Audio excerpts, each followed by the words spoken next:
All right, everyone. I've got an awesome guest for you guys today. It's Dan from the Nomadic Outdoorsman. Right? I got that right. You got that right. Perfect. So Dan here is he was introduced to me, him and his wife, they're kind of a duo on TikTok is where they really blew up. And then Instagram, they've got a podcast and some other things as well. My wife was sending me the reels or TikToks, and she was like, I relate with his wife so much. And that's kind of how I got introduced to your stuff. And it's funny because it's so relatable. But give us kind of in a nutshell, who's Dan and why the Nomadic Outdoorsman? What is that all about? Man, yeah, like you said, my name is Dan Matthews. I live in Southwest Missouri, born and raised in Wisconsin. Grew up hunting, fishing, and trying to explore other types of hunting. But with my family, it was like the 9-day Orange Army every year. That was what we did.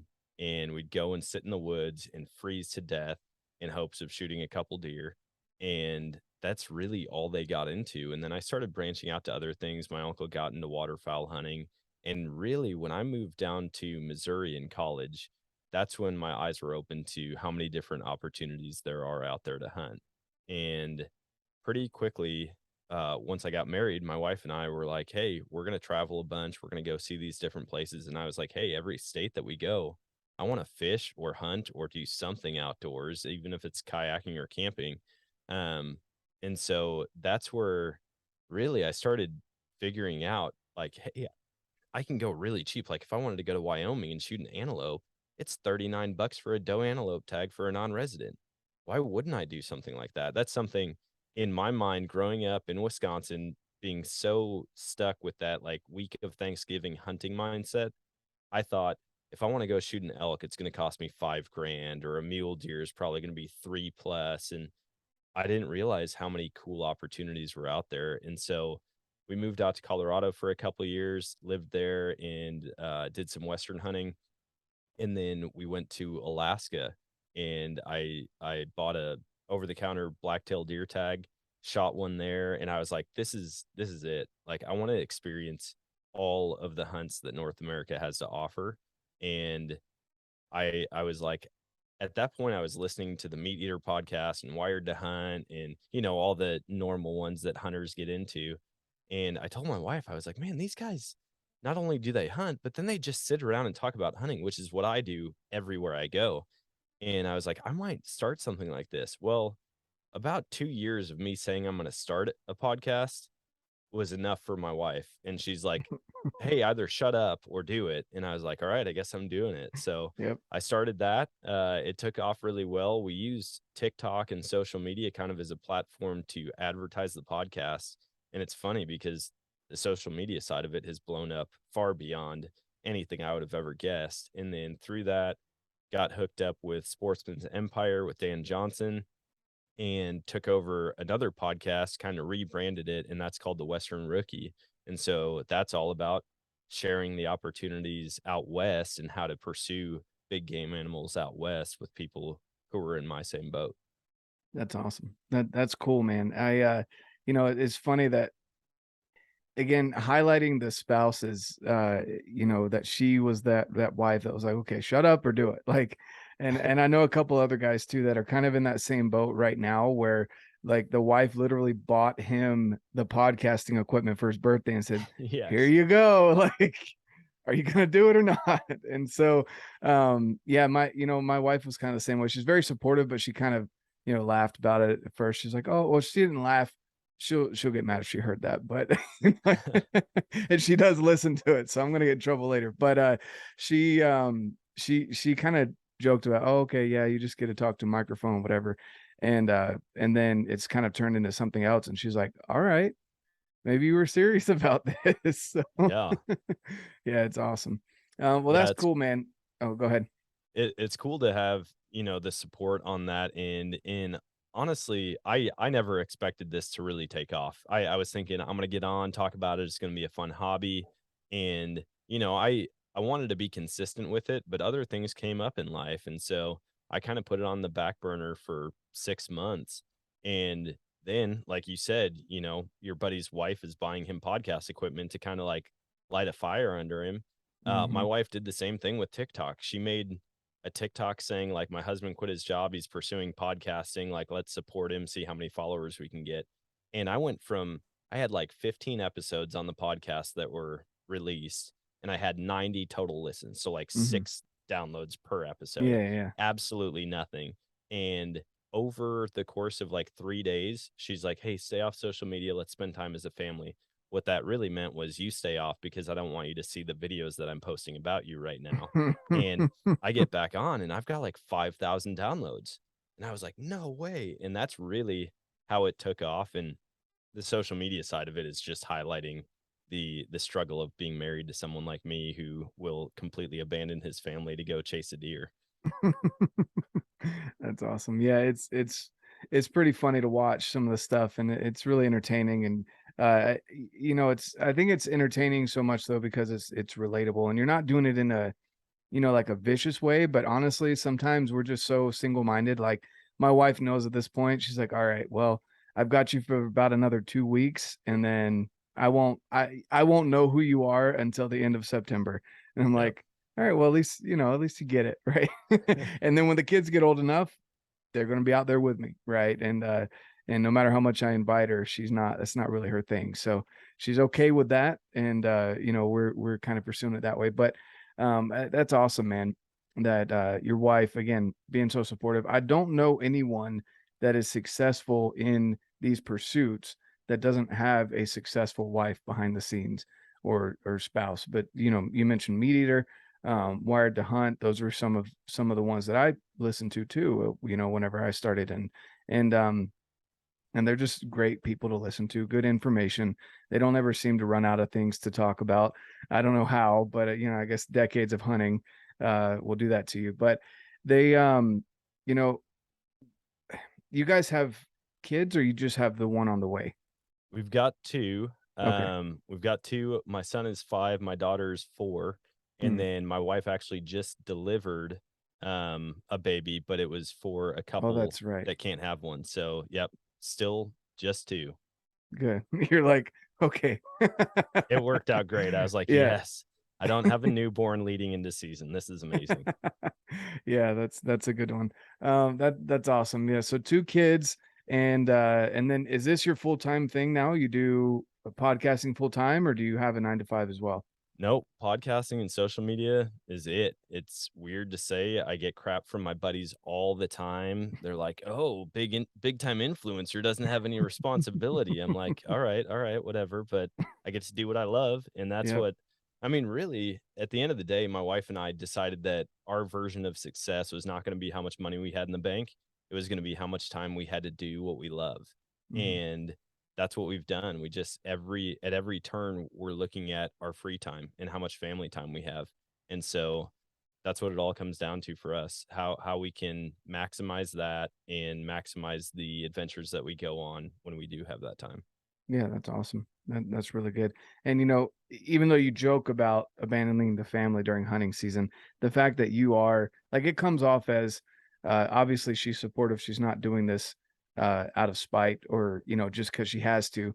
And the fact that you guys are pursuing that, not interchanging time for money.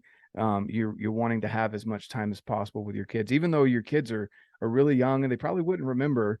They probably won't remember half the stuff that you guys are doing with them right now, which a lot of people use as an excuse to work more. But I really do love the family focus, the family centric idea behind getting outdoors. So when you mentioned Wisconsin, uh, and as I talk to more and more people, it seems like there's a lot of outdoorsy people that come from Wisconsin. So I need to go visit that state, because obviously there's something going on in Wisconsin that I don't know about. But Oh, it's paradise. I mean, yeah. there the amount of animals that are there and the amount of outdoor opportunities is unbelievable. We're talking like some of the biggest bucks in the world get shot out of central Wisconsin every year.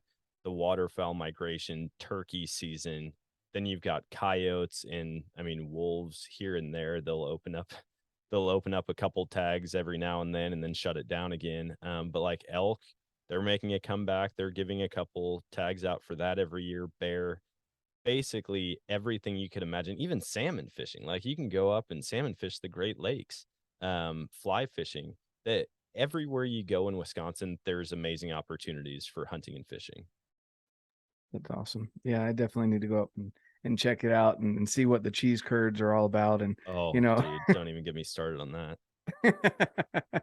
that's awesome. I like the cold, but I don't think I could do the winters there. So, it might be like a summer or fall trip. But that's great, man. So did you grow up with kind of you mentioned the nine person Orange Army.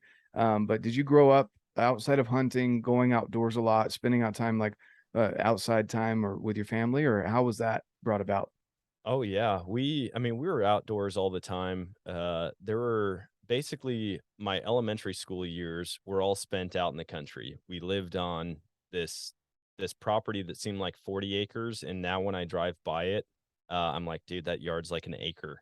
But it butted up to snowmobile and four-wheeler trails and public land, and me and my brother, we would just go out and run with our dog. We'd run through the woods, we'd pick berries, we'd shoot everything that moved with our BB guns. Like, we just spent our time doing that. And I had three older sisters, they're inside doing makeup and dress up and all this other stuff. And we're like, we're not about that. We're gonna go adventure.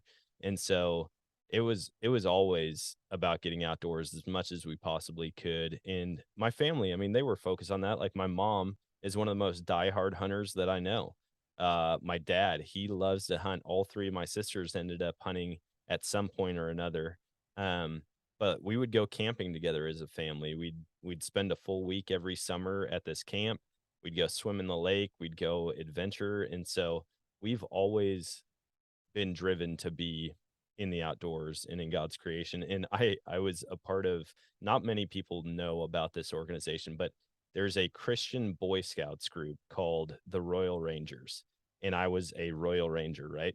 And it was the funniest thing ever. They'd teach you how to use knives and build small fires, and like they'd give you certificates and badges if you did certain things. And that honestly played a huge role in it, like to learn how to sharpen my own knife or to make a fire and actually have it continue to burn instead of go out right away. Uh, there were just so many factors all throughout childhood that led to me wanting to be an outdoorsman. And honestly, I joke with my wife all the time. I'm like, I love you and I love the kids, and I don't ever want anything bad to happen to you. But if for some reason it ended up only being me, nobody would ever see me again. I'd be running trap lines in Alaska and like hunting moose with a recurve bow. Like, there's just an insane primitive drive in me to be outdoors and being connected to nature. So, That's awesome. Yeah, I love that. And I totally understand that as well. I came out here from North Carolina and I was on the verge of moving back. And I just said, a buddy of mine invited me to go on a hunt. And I was like, yeah, okay, whatever. Like, it's hunting. And back home, it was out of a tree stand. I didn't like the idea of shooting, a rifle out of a tree stand. I didn't like the whole shooting lanes and stuff. And no one in my family shot a bow. So I just miss the greenery, the animals, the nature, and everything. And getting up in the mountains up here in the Rocky Mountains, man, it hooked me. It got me hooked. And as much as I can, I'm up there, and my kids, I'll drag them out sometimes, and it's hot, and they're all sweaty. And Dad, can we go back? A quarter mile in, and I'm like, nope, you're gonna get sweaty and dirty. But no, I get that drive, man. That's awesome. So with your kids and your family, you have this drive, but how do you get your kids and family outside without necessarily shoving it down their throats, forcing them to go outside? What are maybe some techniques or things that you've done to get them involved? so I've never like with my kids convinced them that hunting was fun or that running through the woods was fun. I just did it a lot. And, once they got old enough, it was like, Dad, can we come with? Or I'd come back with my trail camera pictures and I'd be like, hey, look at the bucks that I got, or look, here's a coyote, a fox, a turkey, whatever. And they're like, where is that? And I'd tell them, down the driveway to the right. And they're like, can we come? And so then what I started doing is I'd start biking with them, or I'd take the four-wheeler out and let them ride on that. And so once they got a taste for that, they're like, dude, let's do that more. Let's go faster. My son would surf on the crossbar that connected my handlebars to my seat on the bike. And then he'd put his hands inside of my hands, like closer to the upright, and he would just do that, and we'd ride around the property, and if we saw a deer or a turkey, you better believe he's yelling, shoot it. And I'm like, well, it's middle of summer right now, so we cannot do that. Hmm. But he's gonna be 6 at the end of the month, and that's legal hunting age here in Missouri. Oh, And that's so he's awesome. gonna be out there. I told him, dude, do you want to hunt this year? I was like, yeah, after your birthday, you can hunt. And I mean, his hands went up like he was Rocky, just climbing up the stairs. Yes, Dad, yes. My That's daughter, awesome. she's bummed out because, she's a year and a half behind him. And so she's going to have to wait a little bit. But they just love adventure. I mean, everywhere we go, they're climbing on rocks. They're throwing sticks in the water or rocks. And I mean, I don't think I would ever even be able to get them out of that. If they can be outside, they will be. And we're going to kind of continue to create that culture in our family because we're picking up an RV next week and we're hitting the road Thursday and we're just going to travel the West for the next 6 months. And so they're going to get to see a lot of things that I only dreamt of as a That's kid. awesome. And I think they're both going to be diehard outdoorsmen and women. Yeah, no, that's exciting. That's really awesome. And here in Utah, it's 12 before you can hunt. So I hear all these other eastern states that you can go out at 6 and 7 and 8, and I'm kind of jealous because my son will be 8 at the end of the year, and so that's really cool. That's awesome, and that he's excited. I think it's key what you were saying. Basically, you just led by example. You didn't make them do anything. And I think that's a problem that a lot of parents get into, just even not even on the hunting side, but we have so much great public land out here, and it blows me away how many people don't take advantage of it, and they blame their kids. And it's unfortunate because it's not that hard to go 5-10 minutes, and you can find different trailheads that you can just go a quarter of a mile, with the kids, or you can grab a used backpack out of Plato's closet or whatever, and carry your kids if they're too young to walk. There's so many options out there, and people use that as an excuse rather than like what you've done, where you just came back, you showed the highlights, right? You didn't tell them about the days that didn't happen, right? But Oh, you showed the highlights, and then they just wanted to get involved, and then you allowed that to happen. I'm sure that there's going to be times where you wish you could be out there by yourself because your son's super loud. I've had those moments, right?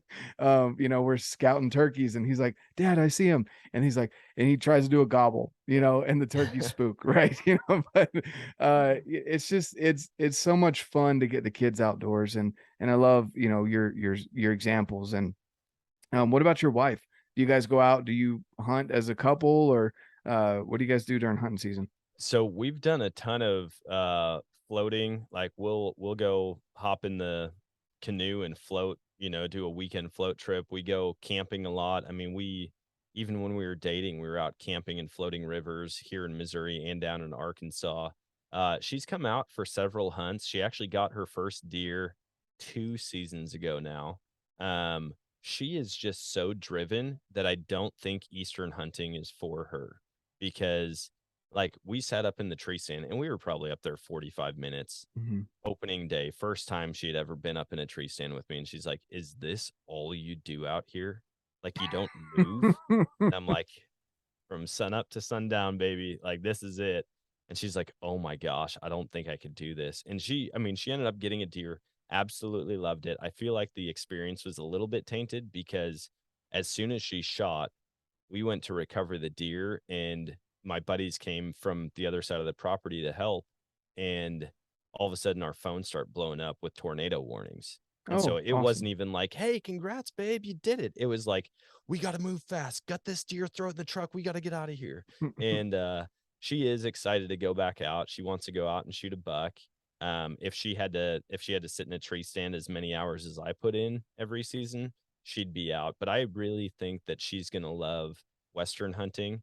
And she ended up one year having an elk, mule deer, and antelope tag for Colorado. But Wow. we moved back to Missouri. Finances were tight. We didn't make it out for those hunts. But if it's active, she's all about it, but she's not one to sit still.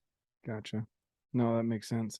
That's really cool. That you guys did that even as you were dating, as a couple.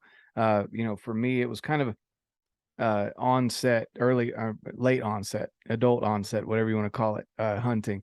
You know, I was always into the outdoors and stuff, but the hunting thing is a little new. So that's cool that, and I can understand that perspective of not wanting to sit there. And that's kind of a bummer that, you know, the tornado warning happened right in the middle of her experience. But you know, that at the same time, it's cool that she went out with you and is willing to try it, you know, and to see how that was. So as far as you know, the hunting and all that's concerned, you grew up that way.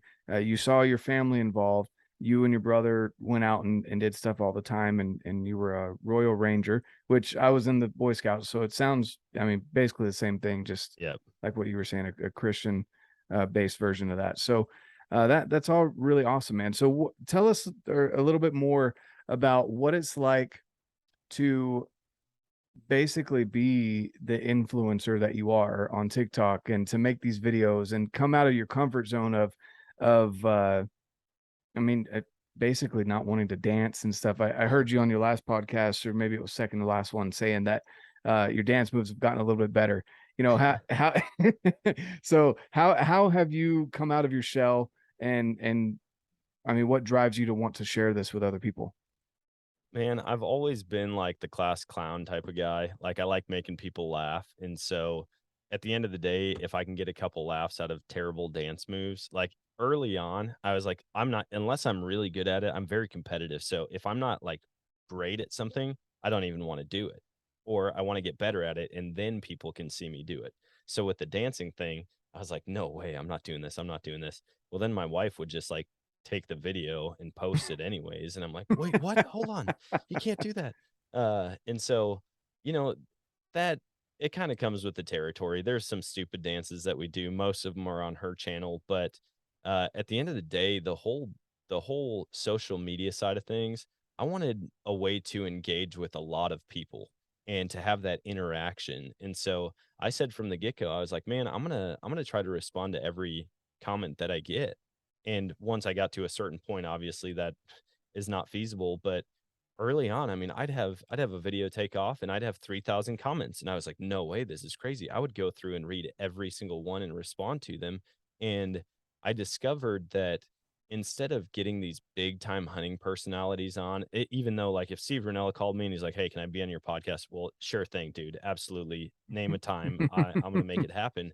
But I've absolutely loved connecting with just everyday people.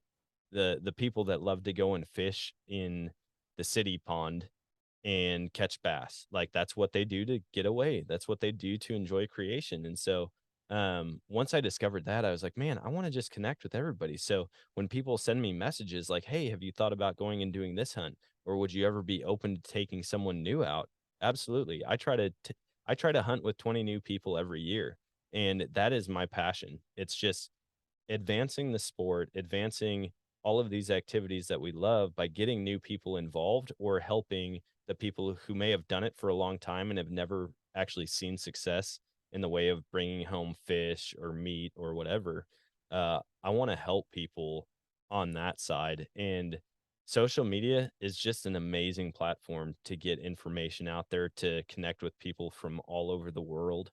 And yeah, every now and then get a couple good laughs out of people, and that's where we kind of found our niche, was the whole hunting and spouse deal, because obviously with TikTok, they're very strict on what you can post. Like I got banned one time for clanking two empty rifle casings together. They kicked Really? me off of it for like 24 hours. And I was like, what the heck? So you can't show guns, you can't show ammo, you can't show dead animals. But I said, hunting's so much more than those things. And so I can show the comedic side of hunting and what it's like to have someone like me be your spouse and you're stuck at home dealing with crazy kids. And, it's not that that happens every time, but everybody that I talk to, it's the same thing. Dude, my wife is like, this is me to a T. When she's like, where are you going? You can't go hunting again. Everybody can understand losing their spouse to that, especially, yeah, just becoming a whitetail widow or, an archery season widow. It's relatable. So Yeah. No, for sure. I definitely it is the relatable thing. You don't see that with many other content creators out there. You know, they don't think about that aspect or showing that. It's almost kind of a vulnerable side of things because a lot of times the women don't want to say anything because they don't want to hold you back, but also, you know, us men, we kind of again get a little single-minded there during hunting season, and we don't think about all the logistics behind the scenes that's happening so that we can go out and do our hunt, whether it's sitting in a tree stand or up on the mountain. And it's something that I think is awesome that you guys have tapped into and that you're willing to share with other people. Because I agree, it is a lot more than just the dead animal or the trophy, whatever you hunt for.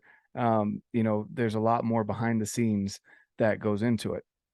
Also, the idea of having, you know, normal everyday people out there, and that's something that rings true to me because I know a lot of people that look at people like Cameron Haynes, Joe Rogan, you know, the big time hunters, and bow hunters that are accomplishing a lot, and they've got all these followers and blah blah blah.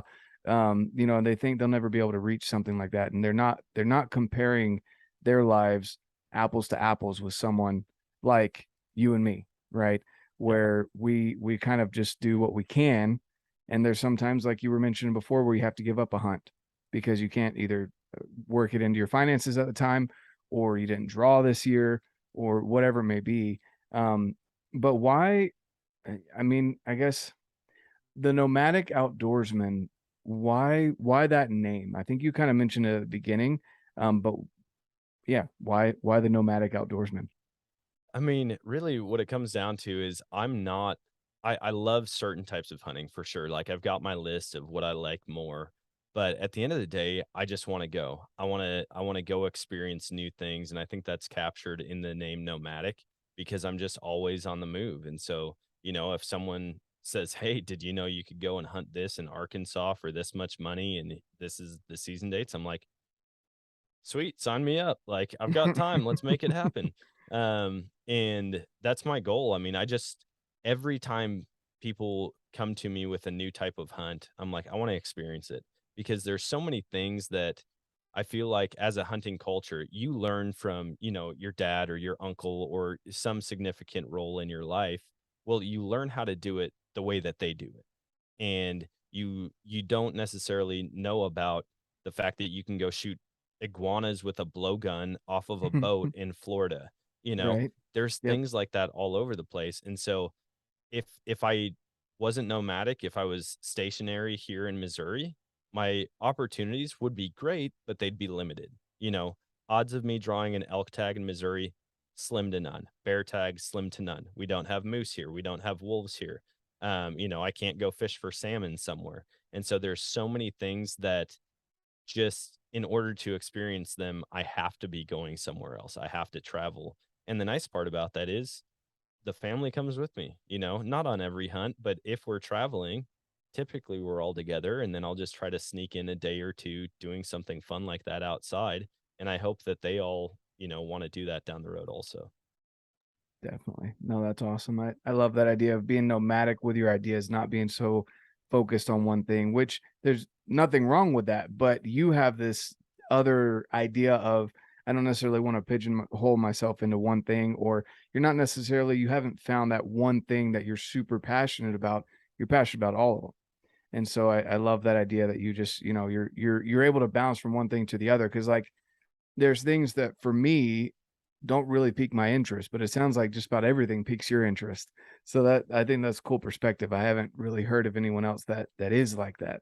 Yeah, when people ask me about the nomadic outdoorsman, they're like, "So what's the podcast about?" I just go to the two extremes. I'm like, I talk about everything from frog gigging to moose hunting. Like anything that falls in that spectrum, I would be willing to do it, or I have done it, or I want to do it. And so if you would have told me even when I was in college, like first in college, like, hey, you're going to have a year where you go mountain lion hunting, you shoot pigs out of a helicopter, you climb to 13,000 feet trying to shoot a mountain goat or help your buddy shoot a mountain goat. I'd be like, what? No way. And I think another part of maybe the realization of me saying, hey, whitetail isn't the only thing for me was when I was listening to a podcast and they were talking about a true whitetail property. And, there's those guys that want to go and shoot pheasants on it. They want to duck hunt the pond. They want to shoot squirrels and rabbits and coyotes, but you're hindering your whitetail property if you do all of that stuff. And right then I was like, I don't want a whitetail property. Like it's been my number one passion for a long time, chasing after whitetails with a bow. But if it means that I have to give up squirrel hunting or rabbit hunting or shooting ducks or catching frogs, like I wouldn't give up all of these other hunts for any type of hunting. You could put me on my number one bucket list hunt. If you said that's the only one you can go on this year, I'd say screw it, don't want it. I want to dove hunt with my buddies. I want to go to Wisconsin and deer hunt. Like I just I would love to be the world's best elk hunter with my bow, go shoot a 6x6 or bigger every year. That sounds amazing, but I wouldn't do it at the expense of everything else. No, that makes sense. And that, again, that's such a unique perspective because, even for me, like bird hunting just doesn't do it for me. And I heard you talking to someone about frog gigging. Is Yeah. that how you call it, gigging? And Yep. it's interesting because I've never even thought about that being a thing. Like I had never even heard of that before. And it really doesn't, to be honest with you, doesn't really pique my interest. Like if I was at a camp where they were like, "Hey, let's go do it tonight." Sure, cool. But like I don't necessarily feel like I'd make the trip to go and do that specifically, right? So little things like that. You're experiencing a ton of things that you're going to hit a ton of people with, because some people are super passionate about that and they have no desire to come out here and try and conquer the Rocky Mountains, right? Yep. They're just passionate about getting those frog legs on the grill. And, other people just love to dove hunt and that's just their thing. And other people just love to wrestle alligators. That's something that kind of piques my interest. I don't know if you've done any of that, but Not it yet. should, yeah, it should. I was gonna say it should be on your checklist. I imagine it is already. But things like that, I just think that's awesome. And you make it in such a relatable way, for so many people. You hit that entertainment value for sure, but also education on things in an entertaining way, which is, it's not easy to do. It's definitely not easy to do for someone who is getting into the outdoors industry or just the outdoors at all. And so I really appreciate that, at least from me being kind of newer to hunting, hearing all of your different stories and the people that you have on. What's maybe one of the, up to this point, one of your most fun adventures that you've been on, whether that be hunting, fishing, whatever, even if it has nothing to do with killing an animal? What's your favorite thing that you've done up to this point? Ooh, that's a good question. There's a couple that come to mind as far as just straight up how much fun can you pack into one day? Helicopter hog hunting. Like you're flying in a helicopter chasing wild animals that are a problem and you can just shoot as many of them as you want. I'm like, yeah, I'll go try that. Like I think it'd be a lot of fun. And then you shoot coyotes and you're not taking out valuable animals that are adding something. They're actually doing habitat destruction. But I called my wife as soon as I stepped off that chopper and I said, "Babe, that was the funnest thing that you can possibly do with pants on.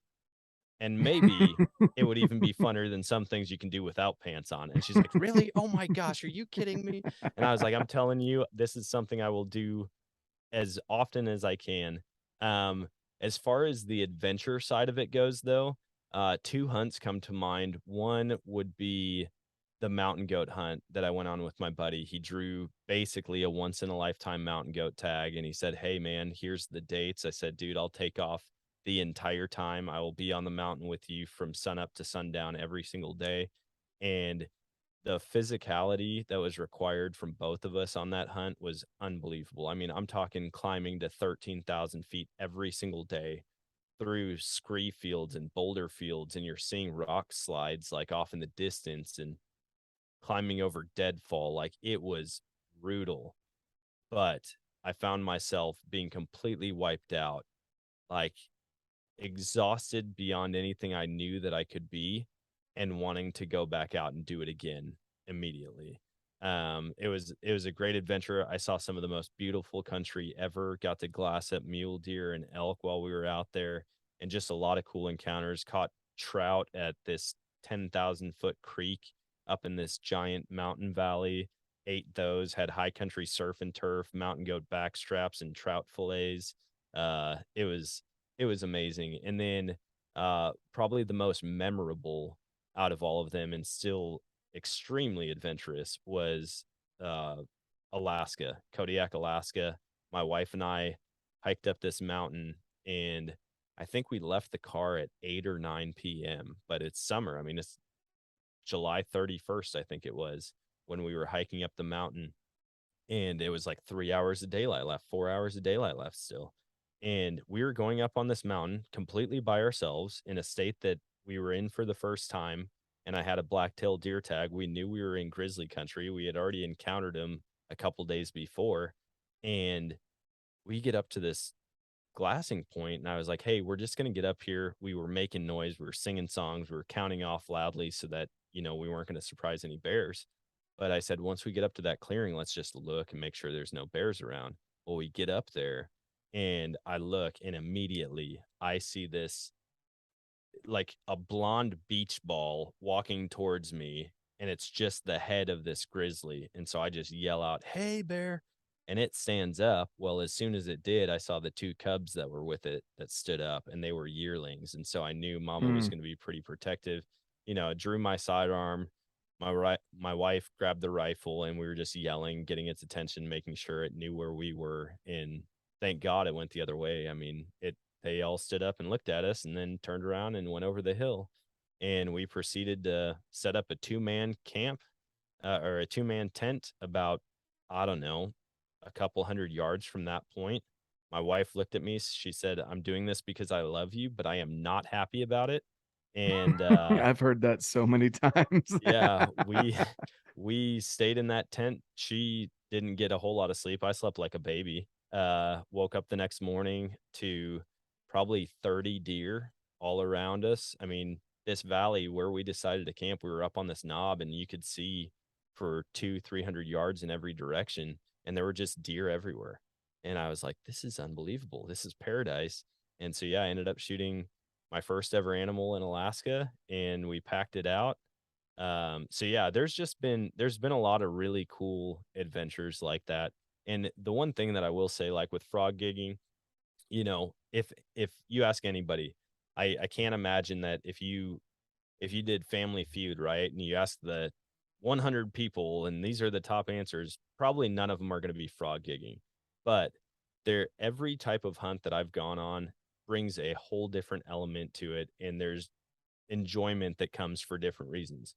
Frog gigging, it's the camaraderie, it's the fellowship that we have, and the tradition that we formed around it. We all get together like 2 hours before the sun goes down. We're all making sure our gigs are on tight. I mean, it's basically a trident, or some of them have like 5 spears, and you like just stab frogs with it. Not for everybody. You're walking around in dirty cattle ponds a lot of the time, but there's something about going and doing it every single year and looking forward to it. And then same with dove hunting. I think we all like it for that same reason. But then you get to Western hunting, like elk. Being out in the mountains, like you were talking about the Rocky Mountains, holy cow.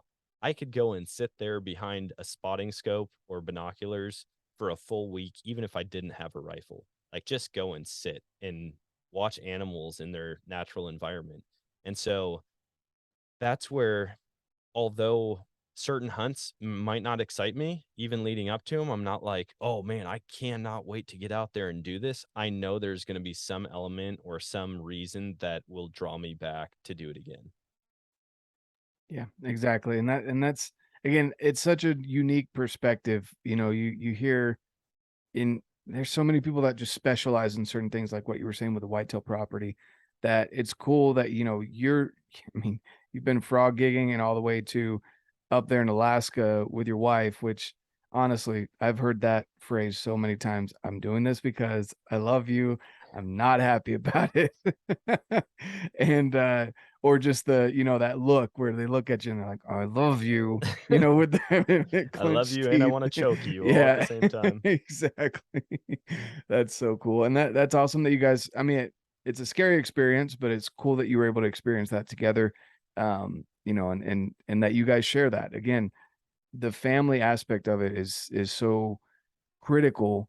And even if your spouse doesn't want to go with you, it's important to talk to them about it when you get back, Yeah. so they don't just think that you're just going up there in the mountains with dudes just hanging out, right?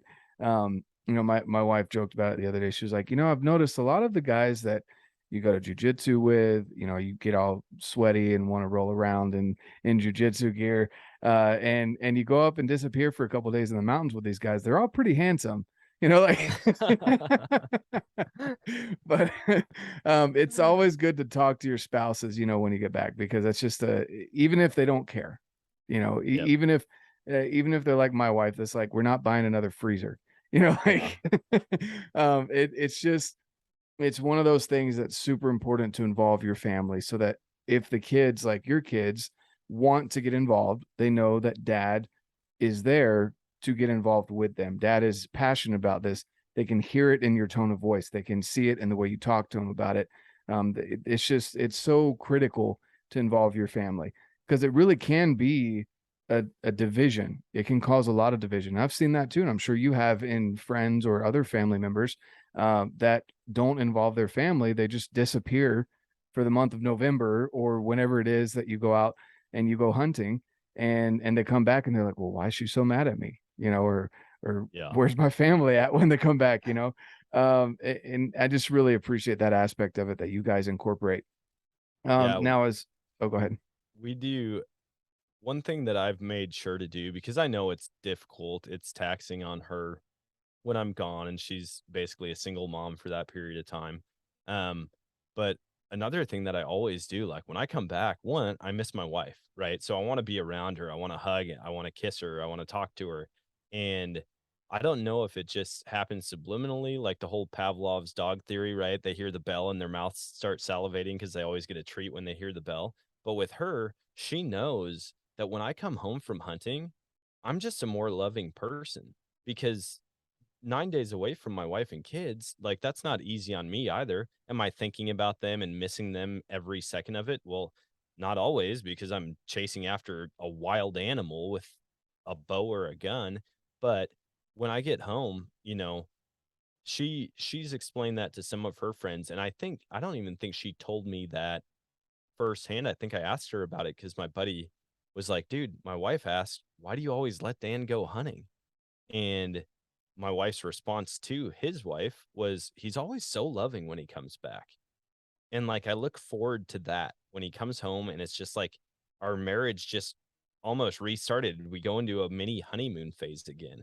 And I was like, "That's really interesting. That's good to know." And I didn't even realize I was doing it, but just because I miss them so much, that's how I acted. Yeah, exactly. Yeah.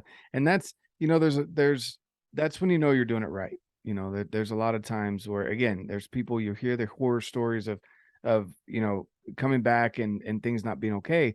But the guys that I've surrounded myself with, and I imagine you as well, the way you're talking about it, there's never, ever any type of bad talk about the family back home. If anything, it's, I miss my kids. I wish my son was here with me. I wish my wife could see this sunset with me. I wish, it's more like longing to have them there rather than being happy that you're away from the family.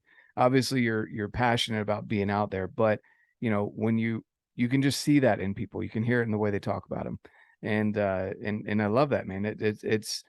It's unique. Again, I keep saying that word, but it's definitely something that people need to understand, that that's how normal people can make it into, you turned it into a career. One day I'd love to have that. First, I've got some other goals I want to hit.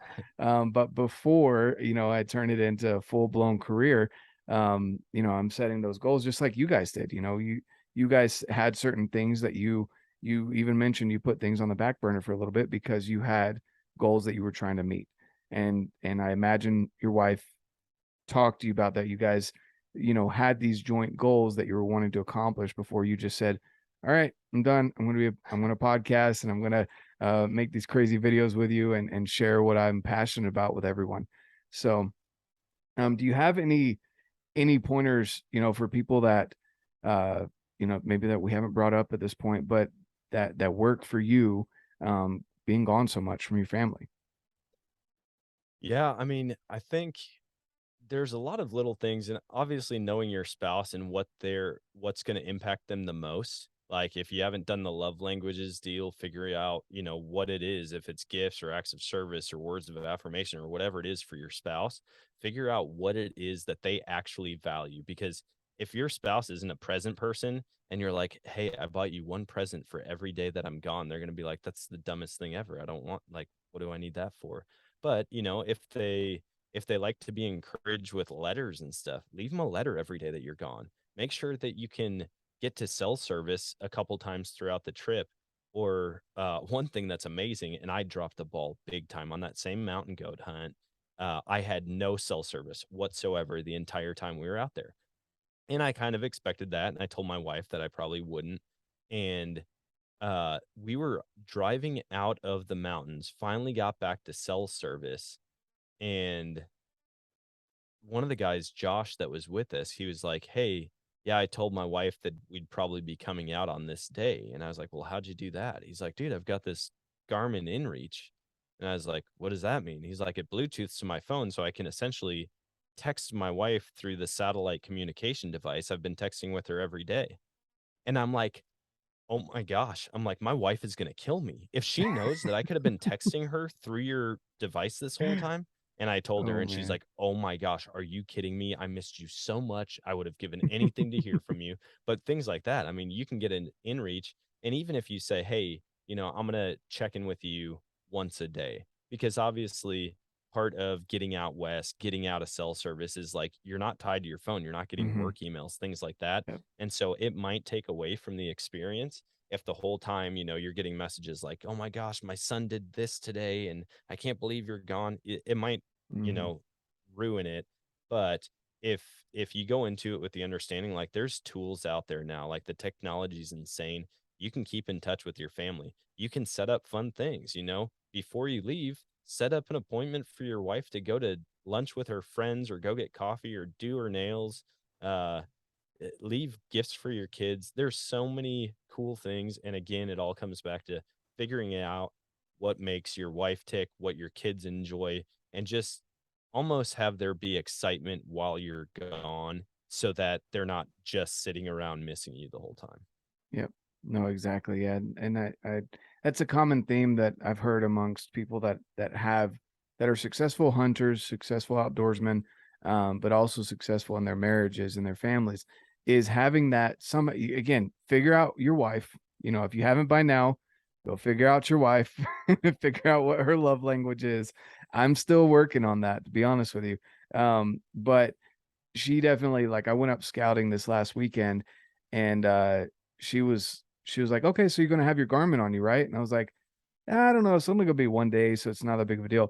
I should have taken that as a hint. Like, go Yeah. turn on the Garmin. Take the 30 minutes, go get it turned on before, normally I don't turn it on until around September when I'm gonna be gone for a long time, but I should have taken that as a hint.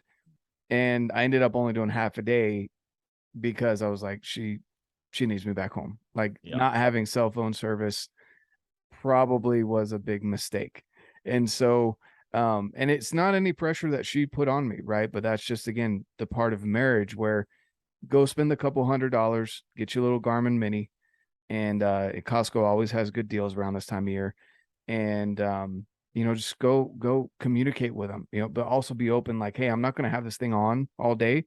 I'm going to check in at X time and X time, and then you can stay unplugged. So it's a peace of mind for at home.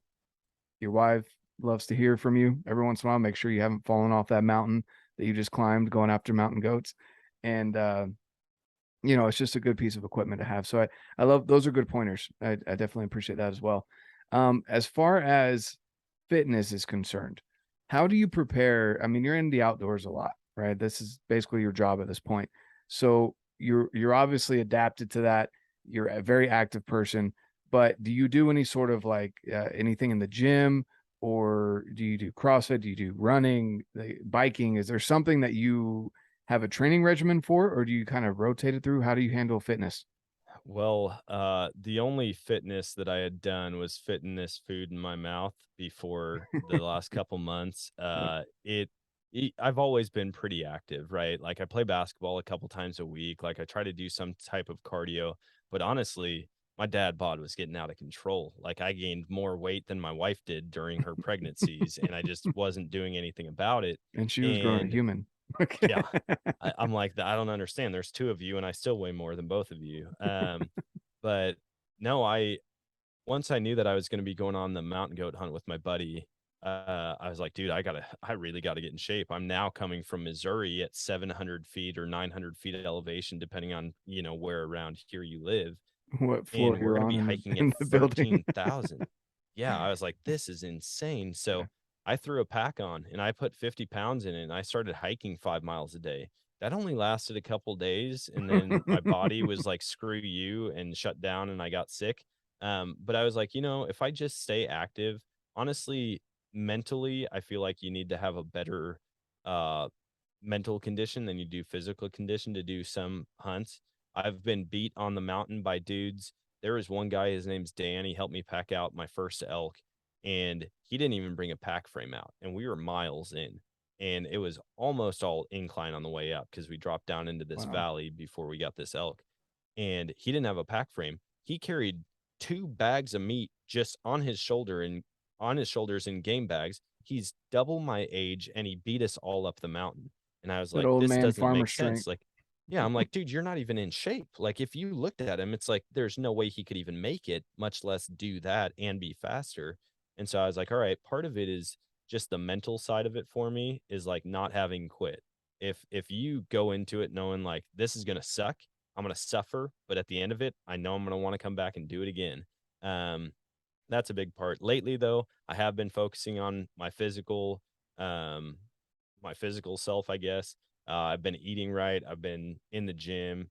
I'm down 30 pounds in 9 weeks. And That's awesome. so just getting in better shape because I did realize, my physical condition was going to come into effect. I come from a line of super big dudes. Like, I mean, 300, 400 pounders all over the All the place. cheese curds, man. And yeah, dude, it's all the cheese curds and beer. And so I was like, man, I got to do something about it because I don't want to be the 55-year-old guy that can't actually go out and enjoy the sports that he loves because he just didn't take care of his Hmm. body. And so I've been focusing a lot on that. I don't do any specific training, I guess, for hunting. I would say the only thing that I do physical that gets me equipped for hunting is shooting my bow a lot. You know, I think for anybody, I shoot my bow, I shoot my rifle all the time. And I don't want to be the guy who pulls his rifle out of the case, 2 days before season, sights it in on a paper plate and says, yeah, that's good enough. Like I want to be a proficient killer if I'm out there. I don't want to be the reason that the opportunity doesn't come to fruition because I didn't do enough shooting Yep. in the meantime. And so yeah, I get out, shoot my rifle. If not every week, every other week, I shoot my bow way more than that. And yeah, that's basically where I'm at with all of it. I know that being here in Missouri again, like I've been back here now for 2.5 years. And so I'm going to see the effects of altitude. But if I go into it mentally knowing like, hey, it's going to suck, you can pace yourself. You don't have to be I don't have to run 60 miles like Cam Hanes does, all up a mountain, all with a full black bear on my back. Like as long as I can keep up and I'm not the reason people are having to stay behind, like I'm good with that. It's enough to get the job done, I guess. Yeah. No, that makes sense. Yeah, I didn't know because I don't know if I really saw your stuff back 9 weeks ago when you were heavier. So you just always seem kind of like an active person, and then hearing about, how this is your basically your full-time job. I just figured you were an active person. So there's a lot of people out there, and that's what I try and push as well. Just you don't have to be a gym rat like me and a lot of other people. You don't have to go into CrossFit and be a CrossFit champion. You don't have to run marathons like Cam Hanes or be, a black belt in all these martial arts like Joe Rogan. you don't have to do that to be successful. It helps, right? Yeah. But you don't have to. You can find other ways to be active with your family, and in the passions that you have in life. And it's cool that you've picked up a routine. Is it, I mean, is there just bodybuilding style where you do some cardio and weightlifting? Is it CrossFit? What are you doing in the gym? Yeah, so basically it's like bodybuilding style. I go through a certain chest day, chest and triceps, back and buys, shoulders, arms. I throw in abs every day because I know that's a huge selling point for my wife. Um and then do cardio. I'm typically incline walking on the highest level, 15 to 20 to 30 minutes every day. And then on top of that, like I go out and bike at night. Last night, I think we did about 30 miles on bikes at like Oh, that's 11 awesome. o'clock at night, me and a couple buddies, given I've got an e-bike now. So it's like some of it was pedaling and some of it was just pretending that we had Harleys. And then playing basketball, that's like the bulk of my cardio. I'll play basketball for a couple hours, 2 nights a week. And so all around, I just want to be the healthiest version of myself. Like I said, I don't want to limit myself. Hmm. If all it takes is another 300 yards up a mountain to get an opportunity in elk, but I'm like, hey, I ate a few too many donuts this year. This is not going to work out. Like I'll be pretty upset with myself. And so, Right. I mean, I would never let that happen. I would just push. And even if like my Achilles tendon snapped by the end of the hunt, like as long as I get the elk, I'll be okay. Um, yeah, there's a lot of things where you see a lot of hunting fitness out there now, right? And I've talked to plenty of the guys on the podcast where they've got these fitness routines that they do and it's geared towards hunters. The whole idea is to help you pack out an elk. It's to Hmm. help you side hill a mountain. It's to help you have that endurance. Um, and so I'm really going to look at doing that once my current workout routine is done. Yeah. Because I want to know, like, dude, will this actually like, can I pack out 2 or 3 quarters instead of just one? Like, how is this going to actually change it? And then, like I said, my wife's fully on board. It doesn't matter at this point how much money a workout program costs. If she can see a couple more abs by the end of it, she's like, we'll pay the money. That's awesome. Well, that's really cool, man. You know, again, just keeping it simple. Like you're right. There's a lot of things out there like train to hunt, elk shape, mountain tough. They're just kind of the ones off the top of my head, but there's so many of them, and it's funny again that a lot of them come from Wisconsin. Um, but just yeah, doing an inclined treadmill, maybe on the second story of the building instead of the first story, get a little bit more elevation. Yeah, for real. Put a But gas mask on while I do it. right. But that's cool, man. So you seem to incorporate again all the things that I love to hit on, during the podcast is just faith, family, fitness, and the outdoors because people who are successful and consistently successful at what they do, I've noticed incorporate some form of those four things into their lives. And you're hitting on all of them. You're being entertaining and obviously my wife doesn't follow a lot of hunting and outdoor stuff.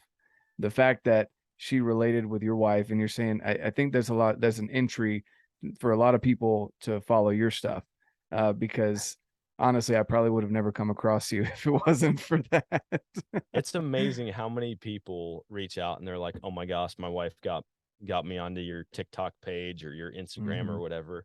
And I'm like, "Oh, this is amazing." Like I'm just my number one fan base is pissed off wives. Like this is hilarious. Like I'm here trying to be the world's best hunter and all of a sudden they're like, "Oh no, my wife is frustrated just like your wife is." And I'm like, "Okay, good. Good to know." Well, No, but but it now you really is can. fun. I was gonna say now you can share, how your wife really isn't mad, Yeah. when you're gone, and so it's a great entry point that you didn't even realize was gonna happen. I bet your wife knew, but Yeah. with all the people she's talked with, she's like, I'm gonna tap into this market right here. It's really funny because my wife, she's very competitive as well. And like I've always done sports. Like I've played sports. I've never played for actual teams because I sucked at school and I didn't care and never did homework. So they're like, you're gonna be on the bench, but you can still come to practice every day. Nope, not for me. Yeah. But I've always been athletic, and my wife is just so driven. that she gets upset when she gets like when I beat her at things, right? She doesn't want me to let her win, but she doesn't want to lose. Um, well, then social media comes along and she's a freak when it comes to social media. She's like Gary V, but for like media stuff. And Mhm. she just like, I mean, her followers are going through the roof. She's making loads of money off of it. And she's like, "Hey babe, how many followers do you have on TikTok?" And I'm Oh like, no. I don't know." And she's like, "Well, I just hit 100,000. I bought myself balloons for it." And I'm like, "Oh my gosh, whatever." Well, I think the crowning moment of my success was when she was at Target of all places, and a couple approached her and they were like, "Hey, are you," and this happens all the time, right? Like wherever we are, somebody sees and they're like, "Hey, aren't you that couple?" Well, this couple comes up to her and they're like, "Hey, aren't you the girl from the Nomadic Outdoorsman page?" And I was like, "This Oh. is the greatest moment of my life." Like they didn't see you from the We Are Dan and Sam page. They saw you Yeah, from my page. And yeah, she's like, "Well, hilarious. actually, they were really nice." And I was like, "Oh my gosh, I can't believe this happened. I probably shouldn't even tell my husband about it." But she's like, "They want to get together and have dinner." And I was like, "Oh yeah, these are my new favorite people." That's so cool. Well, honestly, man, I really appreciate your time today. It's been great chatting with you. I love, the realness that you guys have on the content that you put out there. It really does tap into things and allows people to see that you're real people. And that it happens to, people that are like you and spend a lot of time away from their family. You can still make it work, and you keep it simple. You don't go overboard. You find what works for your marriage, and you just make it happen. So I love that. I appreciate your time today, man. Is there anything else that you want to leave with the listeners before we head out? And then, of course, plug your social medias. Yeah, well, if you want to follow along with any of our stuff, my hunting pages are the Nomadic Outdoorsman and the Western Rookie on all platforms. And then our family stuff, like we're about to start posting a ton of content, traveling as a family out west. And my wife does dances, and she was a hip hop dance instructor. So when I dance next to her, I look even that much worse. But we do a lot of family stuff on that, and so if you're interested in that, it's We Are Dan and Sam, all spelled out. Um, and yeah, if I could leave the listeners with anything, it would be like, go find some type of new adventure. Push yourself outside of your comfort zone, because there's so many things that you're going to enjoy out there. I mean, there really are. If you're a fan of the outdoors, if you're a fan of nature, there's so many more opportunities than you're probably involved in. And even if it doesn't sound fun, I guarantee you're going to walk away with some kind of cool story or experience from it. That's awesome advice. Thanks so much, man. And yeah, you guys go follow along. Him and his wife do some great content. And yes, I did get introduced to them through the Nomadic Outdoorsman, not the other page. So you can I'm going to turn that into a reel and send it to my wife. there you go. And again, I appreciate your time, man. Go check them out, guys.